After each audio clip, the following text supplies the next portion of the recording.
Hello, everyone.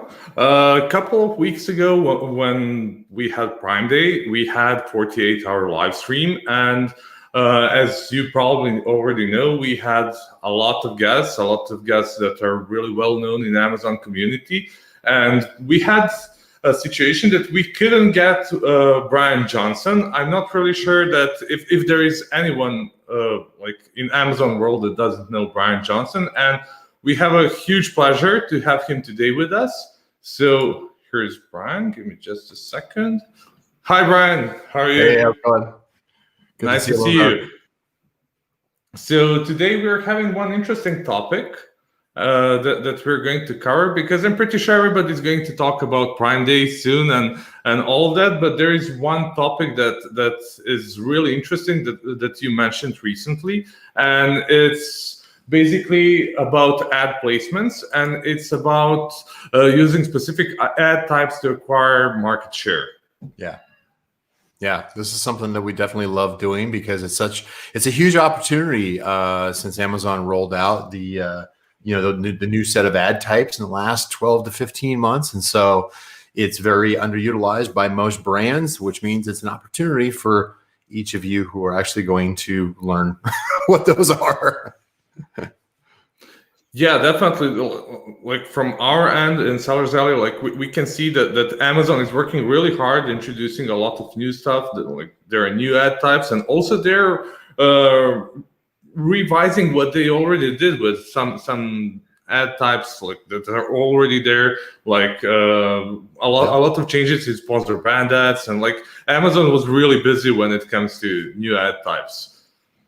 Yeah, and it seems like it's changing every week, and they're doing a whole lot of new testing every single week, something different. So yeah, it's constantly moving anymore. Yeah, so basically, do you think that is going to be a bigger challenge for Amazon sellers? Like when you listen to older guys that are for years on Amazon, they're like, "Oh, it was really good back in the day when you can do whatever you wish and it would make a lot of money." But like when it comes to new ad types and more options to optimize, and like, is it going to be a bit more challenging, or like, do you think that people like lost the ability to make that kind of money, like as they say, like they used to? You're talking about as far as like the Wild West kind of days of selling on Amazon. Yeah, I mean every platform is going to change, right? You've got to continue to adapt and continue to up your game, if you will. Increase the value proposition. You and I both own agencies that are well established. That we talk to brands all the time that they created something back from ASM2 many years ago. It seems like now, and they never changed it with their listing, and now they're wondering. It's like, wow, how come my market share just continues to dwindle year over year? My sales just keep declining year over year compared to my competitors. Well, it's because they're eating away your market share. They're stepping up and they're using, they're optimizing their listings for conversion. They're getting the attention of the shopper. They're showing the value of their product to their shopper. And of course, they're using all the advertising assets that Amazon provides in order to dominate the space, get the attention of the shopper. And of course, they are currently taking market share away from that brand, and kind of like it's like you probably speak to them pretty much on, multiple times a week, and you see it again and again and again. It's the same story. Definitely, that's a repeating story, and also one of the things that are happening. Like, if you think that you found the right way how to advertise, and like that, it's like winning strategy. Like, and people are used to like keeping that strategy and like not challenging, and just leaving it that way. And that's like the best way how to lose sales. Like for us, like what I saw, that like something that is working really well and made a lot of money, but with really good ACOS and everything, but keeping it that way and like not optimizing, not challenging it with A/B tests, it always ends up having a lot of like other guys in the market like taking sales from them and taking market share. It's also, this is something that in talking with brands, in whether it's for the agency or for coaching or something like that, it's kind of the analogy of like the death by 1,000 cuts. You've heard the story of, you don't, if you're being chased by a bear, you don't have to be, you don't have to be the fastest. You just have to run faster than the people you're with, right? That makes a lot of Same sense. thing goes for most of these brands that we see this all the time, is because we go through and we do like a full like a health analysis as far as like, look, what is your presence on Amazon? How are you compared to your competitors? Nine times out of 10, they're only using about 15 to 20% of the ad placements or ad space that is available to them, because it's changed that much in the last year and a half. They're only using about 15 to 20%, and their competitors might be doing 25%. Like, they don't have to have 100%. They just need to be 5% faster than you, or 5% doing 5% more than you, I should say. Yeah. In order to win, in order to gain your customer more often than you're gaining theirs. Yeah, definitely. That makes a lot of sense. Like when we are approached by potential clients and when we check their accounts and do the audit, we see some common patterns of mistakes that are happening. Like, there's literally a list of things that we started checking just because we saw that those mistakes were repetitive. And some of the, not like mistake, but it's definitely a bad thing not to have certain ad types and not being able to show up at certain like positions on Amazon just because you didn't expand on time, and like using different strategies, like from defensive and offensive strategies when it comes to like ASIN targeting campaigns are frequently missing. Like I wasn't even aware that people are missing that ad type, like any ad type that is using ASINs as a targeting method, but it's pretty frequent thing to happen, like especially like defensive ones when you target your own products. I don't know what you usually see. No, yeah, it's definitely both, because we look both at the offense and the defense. What are you doing to protect your brand and your products from competitors basically doing the same attack or the same thing to you? In other words, of gaining market share. Stealing is probably the wrong word, because essentially what you're doing is you are showing that your product has more value to a shopper, and the shopper deserves to have the best product that's available to them. So it's not like you are doing anything gray hat or black hat or anything like that. It's more of a case of you're just putting forward the value of your product and your brand better than the next person. And really, that's what Amazon wants you to do. That's what the shopper wants, because ultimately the shopper wants to have the best product they can get. And defending your own product listing, as well as running ads in order to let shoppers know that there are alternative options that have a higher value proposition on other product listings, is a great way. There's offense, there's defense, there's also, like your agency, we've got hundreds of different strategies that fit the situation, right? It's not just maybe what we teach or coach or something like that, but there are some where we go out and it's simply just like, okay, we're defending our real estate. I like to use the analogy of you've got, if I bring up a product detail page and I show all the ads that are surrounding somebody's product detail page, I'll say, look at all these different ads. That's like, top, right, bottom. There's a bunch of them down below, right? But that's as if you are allowing your competitor to put a for sale sign in your front yard of your house, your side yard, your backyard, and you're not doing anything about it. Being absolutely fine with it. Okay? At the same time, though, is coming in and saying, I do have a better product. The shopper does deserve to know about it. I'm okay running the ads on their product listing, essentially putting my own for sale sign in their, on their sidewalk. If ultimately the shopper is going to benefit, from it. Ultimately, that's, one of the reasons why we try to improve the products that we offer. I know I certainly do with my brand. We try to, with each iteration, we try to improve it and learn from past mistakes and learn from what the demand of the shoppers are.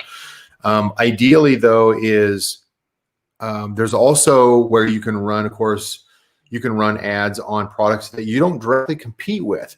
It is your same audience, but they're not currently shopping for your product. They're shopping for something that is either an accessory or complementary or a completely different product, but it's still your same audience. And how are you getting out to how do you proactively reaching out and getting their eyeballs back to your product listing, even when they're not currently looking for your product or your competitor's product? And that's where it starts getting more advanced. But what you and I see, obviously, is most brands that we talk to, they're not even doing the basics of defending their own house, let alone gaining new market share by offering better value, let alone the 10 other strategies that you could implement if you had, obviously time, resources, knowledge, all that kind of stuff. Yeah, I couldn't agree more.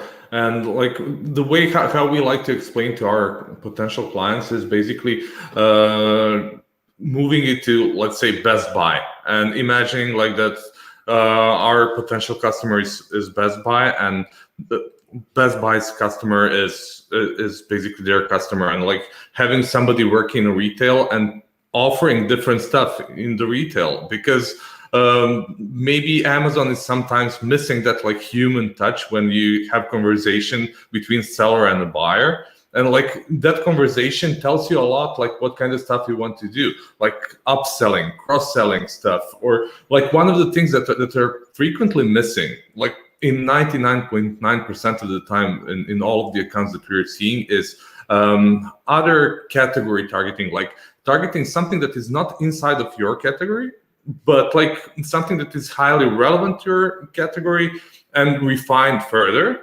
So your product could be basically frequently bought together section with that some other product. Obviously, you're not going to be a billionaire because you did it, but it would definitely increase your sales. There's a lot of strategies that you see this in in the different, chat groups and that kind of stuff. And people are saying, it's like, oh, what's the best thing that's working now? What's the number one thing I should be doing?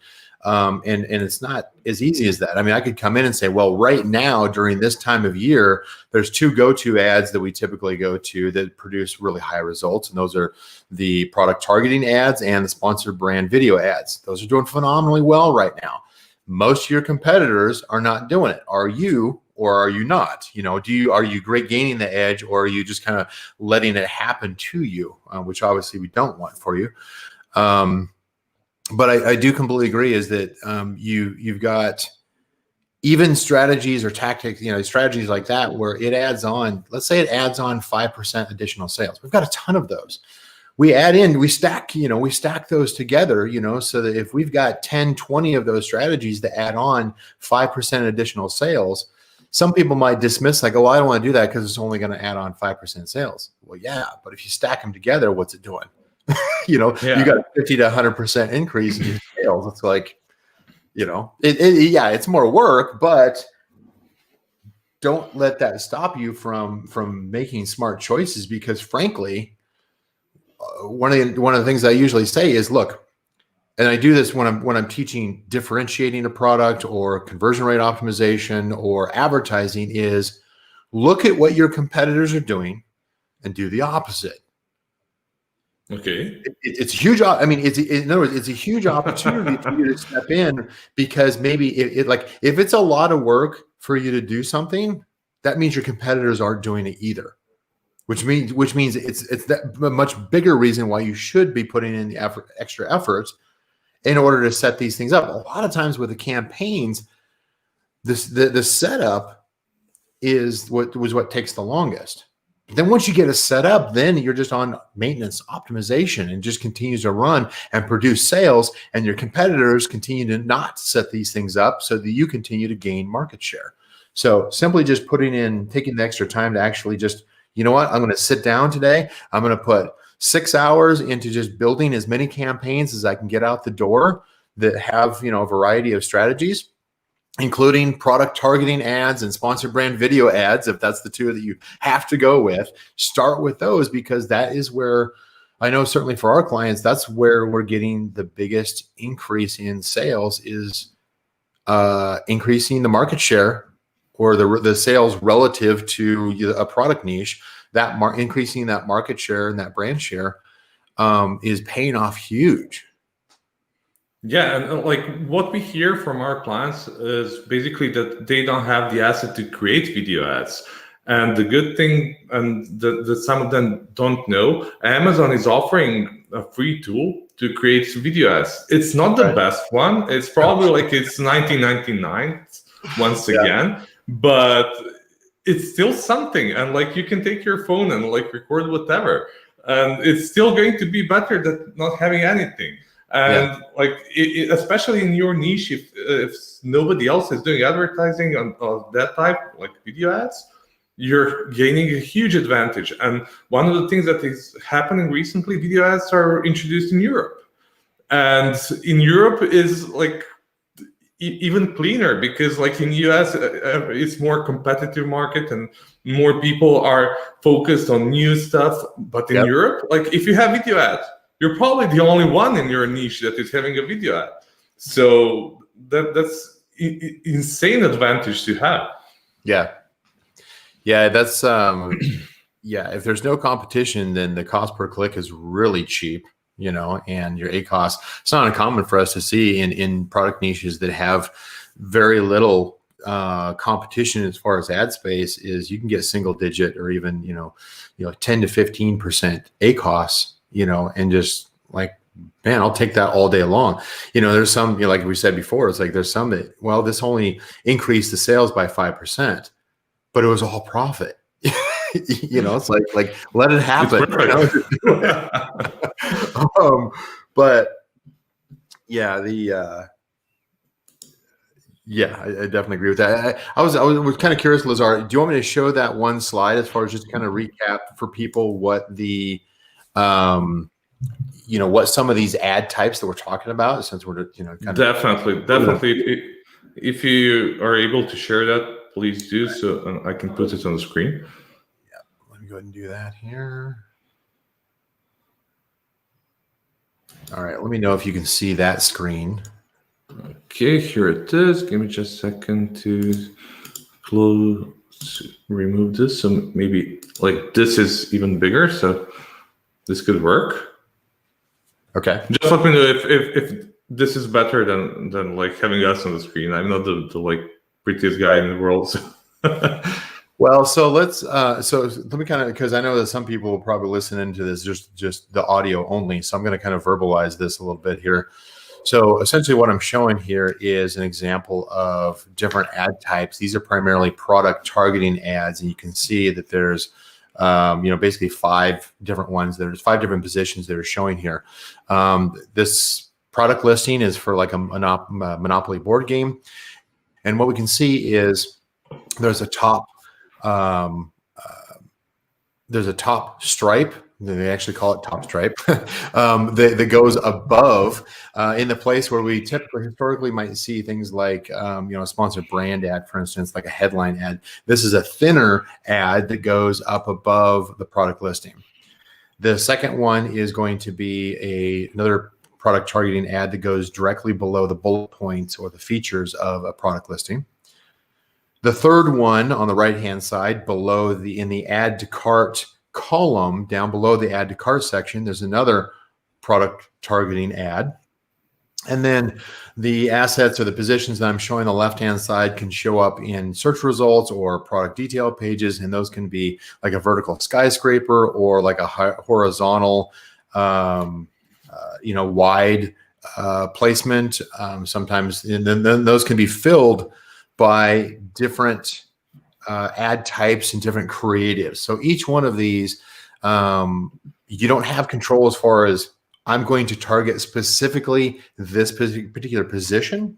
Amazon's going to be making the choice as far as where your ad shows up, or your ads show up in this position or these positions, as far as the ad placement. But if you take the time in order to set up a mix of, like, say, product targeting ads, I would do it, if you've got access to it, I would do it in both, or I would do it in sponsored product ads, sponsored brand ads, and sponsored display ads. Activate product targeting campaigns in each one of those. And in those ad types like sponsored display and sponsored brand and sponsored display, when you have the option to create a campaign that includes creative or custom creative, custom image, custom title, definitely create an extra campaign for those that have the custom creative. Ideally, what you're doing is, depending on where you're running that ad, you might have custom creative. This is something we do internally, is we create multiple advertisements that have custom image or custom title that target a much narrower slice of our target audience, so that it's as if we're speaking directly to a specific subset of our target audience. We're not simply just shotgunning. But if you have never done this before, just set up one, make it generic, create one that doesn't have custom creative image or title, and then take the extra effort and create another one that is a product targeting ad that includes a custom image and custom title, right? You can still make it generic as far as who you're targeting that's searching for your product, and then worry later on about segmenting those to talk to individuals, specific subsets of your target audience. Yeah, definitely. That's, to be honest, pretty common question that we're getting. Like, should we run different ad types with ASIN targeting to one specific ASIN? Like, what's the benefit of it? And like, why should we do it? And like, should we do it on our ASINs as well, or just to target other ASINs? But like, this is like really good coverage of like what you should do there, and like, why is it important to show up on product listing page, basically.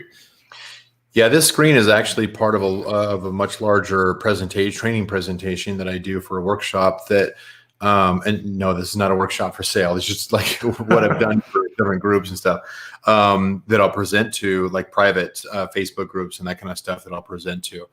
And so what I'll do is I'll go in and essentially what I teach is how to identify what your targets are. Some things that are common that we look for are, like even on this screenshot here, you can go after, from an offense standpoint, you can create product targeting ads, again, across all three ad types. Now, I didn't bring up demand side platform or DSP for a reason. That is something that, I think both of our agencies manage for our clients. As far as self-serve, and that works fantastic. Sometimes 20, 30% increase in sales, which is great.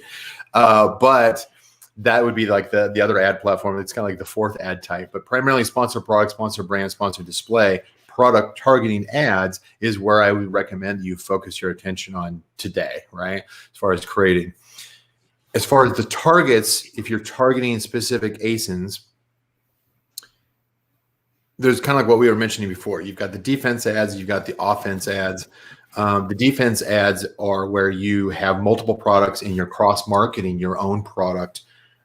So that you have, for instance, you've got, product A and product B, ideally not just child variations, because Amazon doesn't like to show child variations on the same page underneath the same parent. But if you've got standalone product, standalone product A, standalone product B, you could run, you can basically target each other's ASIN, and therefore you run your own, one of your own product ads for your own product on one of your other products, product listings.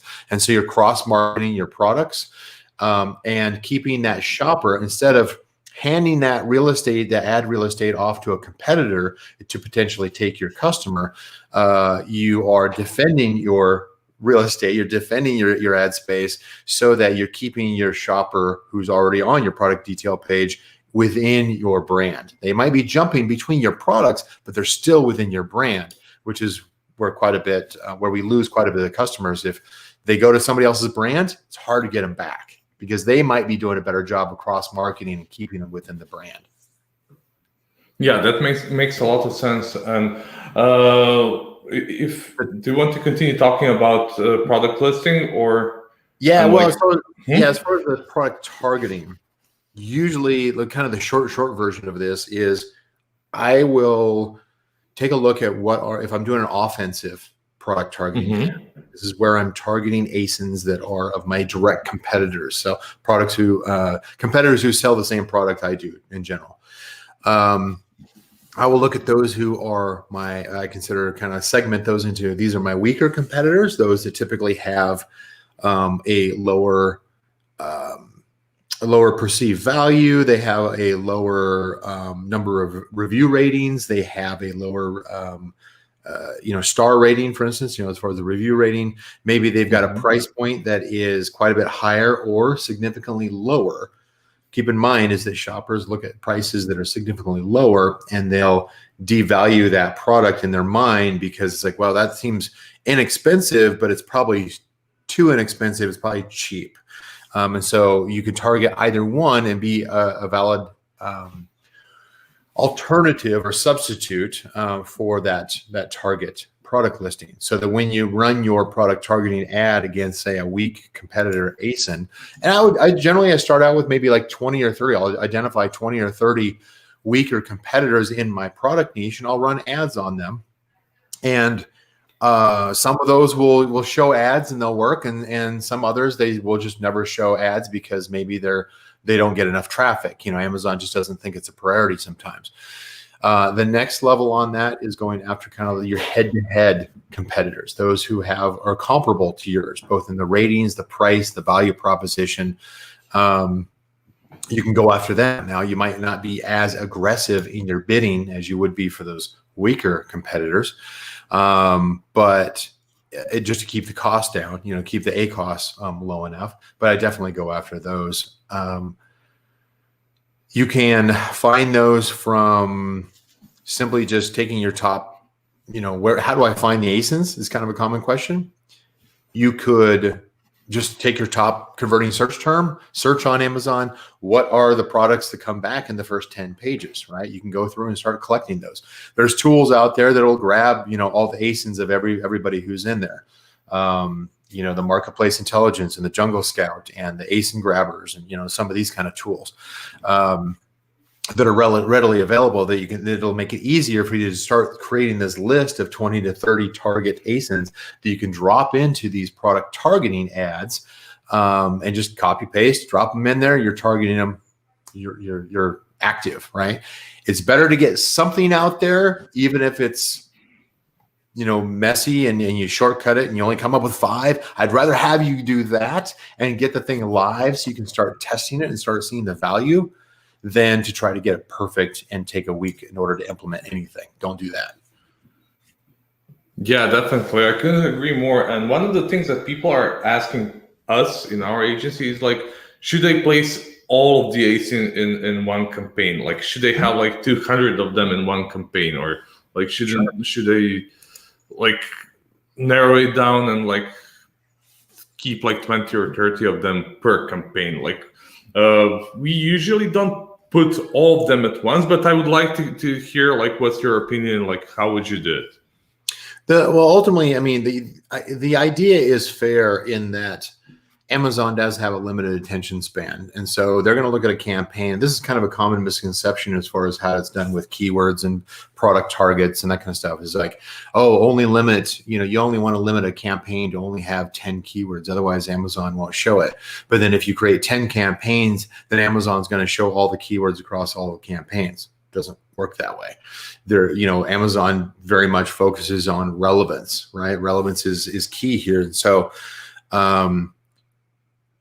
the second part of that, of course, is you don't know which ones that Amazon wants to show. And so, there are tactics that we use to kind of advance that. It's not like we're, we say a hard no, like, oh, we're going to put in, 1,000 keywords or 1,000 ASINs into a campaign and then we never touch it. That's not true. What we do is we first observe what is Amazon willing to show the ads for, which products, and are those products producing the results that we're looking for? They might show the ad 1 million times to a product, but if it never converts, then why, you should discontinue that, right? When you discontinue that, Amazon will likely choose another one and step it up, right? So they're gonna pick a certain percentage or smaller percentage of the overall set. If you choose to then move those along or to restart those in a new campaign, you certainly have that option, but there's a bunch of nuances that go along as far as like how you choose which ones to move, whether or not you create a new campaign or, for the existing ones or for the new ones.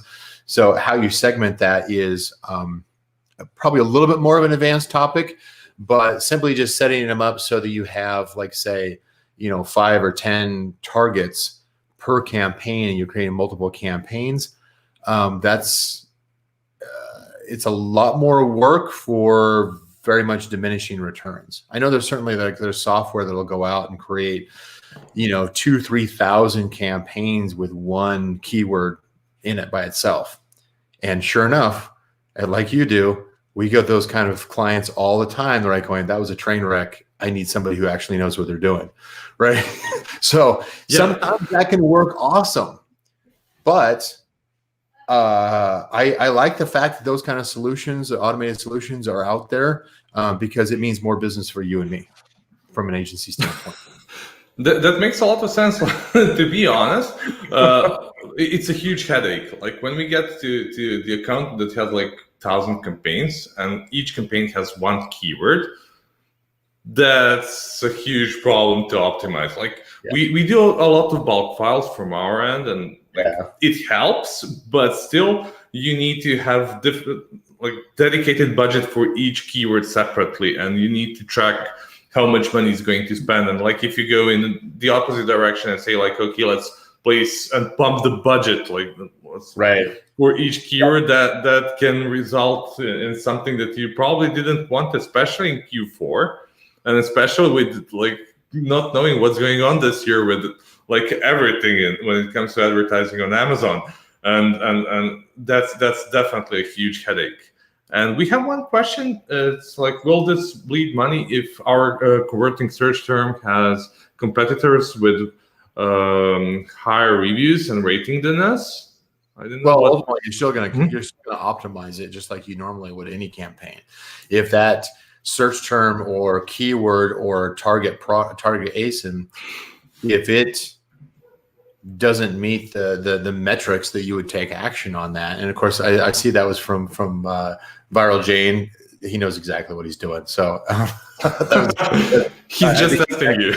Yeah, he's actually probably he knows what he's doing too. But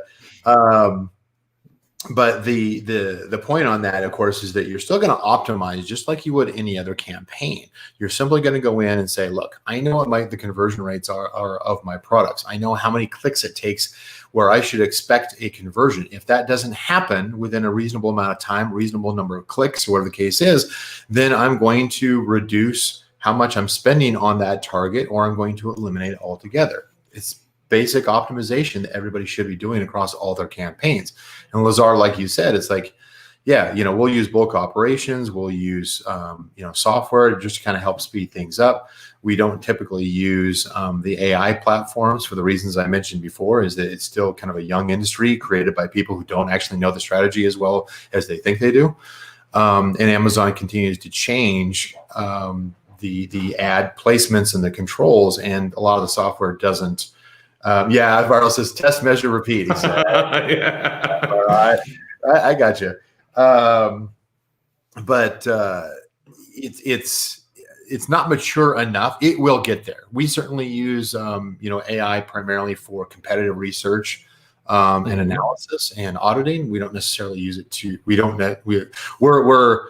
We're human intelligence heavy in our agency. We focus more on the correct strategies and adapt to the situation. We usually call it like hybrid mode, like having people working with some kind of tools and softwares that are helping on the other side, because as you mentioned, they're still not there yet. They are going to be, but this is not the time for it yet. Like, at least from our perspective in our agency. And I think it's not like it's not like I'm dogging the platform developers. I mean, I develop my own platforms too, but I think it's just from our general perspective is that it's not a one size fits all. Nobody should think that any solution or any agency for matter is a one size fits all. It really kind of case of you may be in a niche that needs some special strategies or special tools in order to make it work well. And yeah, and like you and I have seen, it's like we've seen plenty that come over from software, automated software that just doesn't understand the subtleties of the difference as far as like the buyer's behavior and the contextual analysis and stuff. They do great at technical analysis, and just iterating through. And I've seen some platforms that it's like, oh, we optimize bids every single hour. It's like, yeah, you're an idiot. They shouldn't be. They don't have a need to do that every single hour, except for very extreme cases where you would actually have to edit the bid throughout the day because it's like prime day and you're in a very competitive product. That's the only time I've ever seen where that actually has had benefit. But anyway, yeah, definitely couldn't agree more. I'm a little opinionated on those, but I use them, I love them, but at the same time that you gotta, like you said, you've got to balance the technology with the human intelligence. Yeah. Especially because Amazon platform is not working in real time. We have discrepancies in numbers, especially in sales. And like, how can you optimize in real life all the time and like change the bids every 10 or 15 minutes when you get information in 72 hours? That's kind of tricky part. Well, if you think about it too, Lazar, it's like, it's common within the community of like, say, service providers, experts, and agency owners, that kind of stuff, is that what you see as far as the ad data inside of Ad Console is not going to match up perfectly with the advertising reports, and that's not going to match up either to the API data that goes to solution. They're all different. Amazon has stated, it's like, no, they're different systems. They're not always going to sync up. But we have seen, like say in the last few weeks, where the gaps between those have gotten pretty bad in some cases. And Amazon kind of partially acknowledges like, yeah, we're researching it, but they haven't publicly acknowledged like, yeah, there's obviously a problem with the ad data across these three different data sources. And so now if you've got everything that's based off of automation or, we kind of have to balance, we want to, we might work in bulk operations reports, for instance, to do editing and analysis, but we also want to confirm, okay, how does this data look in these two other locations to make sure that we're also auditing the process to make sure that it's a valid, it's a correct change too. That takes time, right?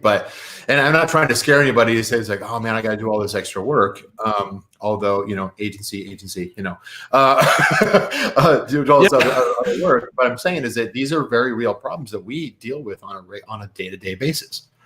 To be honest, I asked Sean Smith a couple of weeks ago, like the same question. And he was like, well, if you know what you're doing and if you're doing it correctly for a long time, you're probably not going to screw it up for Prime Day, You already know, like, that's not making a huge change is going to result in some really bad results there.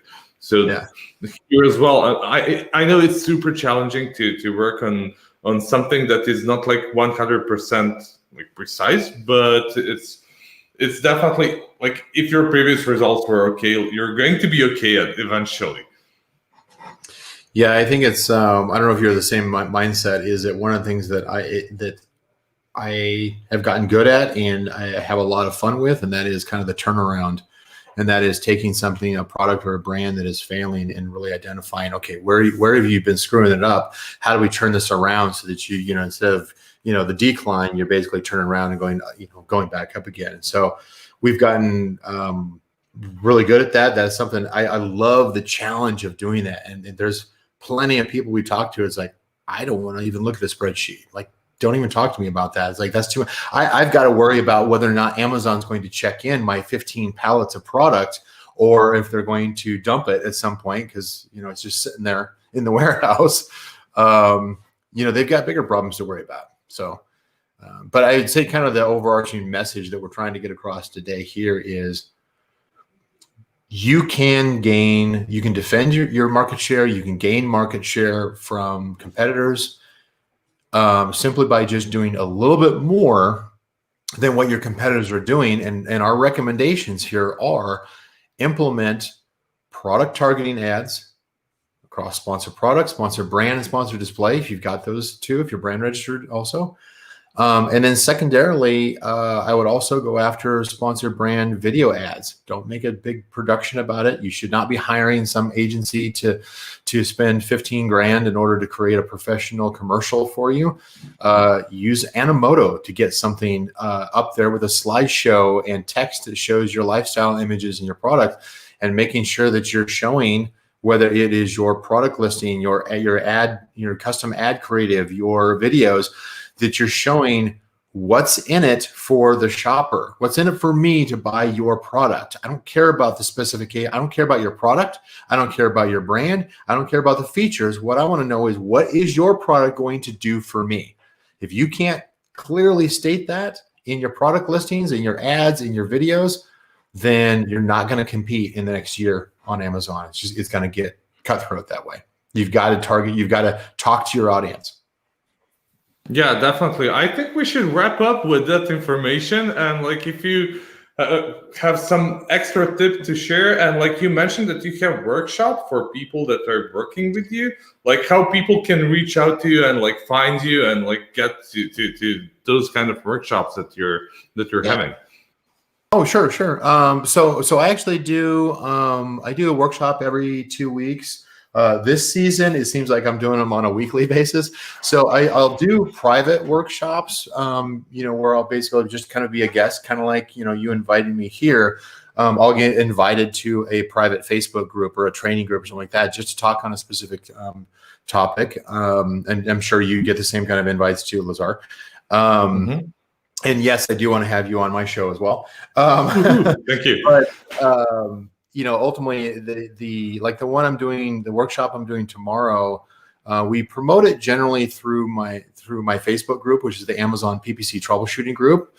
I think there's close to 21,000 people in that one now. So that's nice. It's grown over the years. It's that's a big community. Yeah, it is. I do love it, and the fact that it's focused just on PPC, I love too. So if you ever have articles or something like that you want to post up there, Lazar, just let me know. Thank you so much. Invite you to be there as well. But usually that's where we announce the workshops that I'm doing, and these are not hard pitch, kind of webinars, whatever. These are actual workshops that I do every other week, and in fact, the one I'm doing tomorrow is specifically about differentiating your product. So like in the search results, actually having your product stand out from all the sea of competition that all looks the same. Very common problem. It's not even a PPC topic, but it's another thing I'm passionate about. And so that's something I'm teaching in tomorrow's workshop. So awesome. Yeah. Awesome. That's great. Well, thank you so much for being with us today. And I wish you all the best on the workshop tomorrow, and have a great rest of the day. Thanks, guys. Lazar. I hope you liked it. Yeah, that's awesome. Thank you. Thank you so much. Bye. Bye. Guys, see you. Well, this wasn't really planned to happen, and like to have conversation with Brian, and like this is not something that we plan to continue doing. Like, I don't know, maybe if you have interest, just let me know, send me a message. And we'll be more than glad to have more topics in the future.